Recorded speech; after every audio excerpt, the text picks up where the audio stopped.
தமிழக முதல்வருக்கும் சட்டமன்ற உறுப்பினர் எதிர்க்கட்சி தலைவர் அலுவலருக்கும் கூட்டணி கட்சி தலைவர் அலுவலருக்கும் பணிவான வணக்கத்தை தெரிவித்துக் கொள்கிறேன். புதிதாக சட்டமன்றத்திற்கு வந்துள்ள எம்எல்ஏக்களுக்கு கார் தந்துள்ள நமது முதல்வர் அவர்களுக்கு நன்றியை தெரிவித்துக் கொள்கிறேன். ஒரே ஒரு விஷயம் ஃபன்னாக சொல்கிறேன். நான் கல்லூரி படிக்கும்போது காதல் தோல்வி, வேலையும் இல்லை காரும் இல்லை. இன்றைக்கி வேலையும் கொடுத்துருக்காரு தலைவர், காரும் கொடுத்துருக்காரு. ஸோ ரொம்ப நன்றியை தெரிவிச்சுக்க. ஏன்னா நான் ட்ரெயினில் தான் வரேன். அங்கேருந்து இங்கே உள்ள ஆட்டோவில் உள்ளே வரும்போதெல்லாம் ஒவ்வொரு தடவையும் காவலர் பணியாளர்கள்லாம் கேட்பாங்க, யார் நீங்கள் எம்எல்ஏன்னு சொல்லுவேன். ஐடி கார்டெலாம் எடுத்து காமிச்சாலும் நம்ப மாட்டாங்க. ஸோ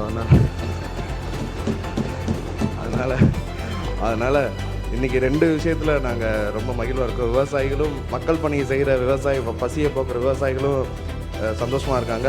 மக்கள் பணி செய்கிற சட்டமன்ற உறுப்பினரும் சந்தோஷமாக இருக்கிறாங்க. ஸோ எல்லாரோட வாயிலாகவும் நான் மிகப்பெரிய நன்றியை தெரிவித்துக் கொள்கிறேன். நன்றி. மாண்புமிகு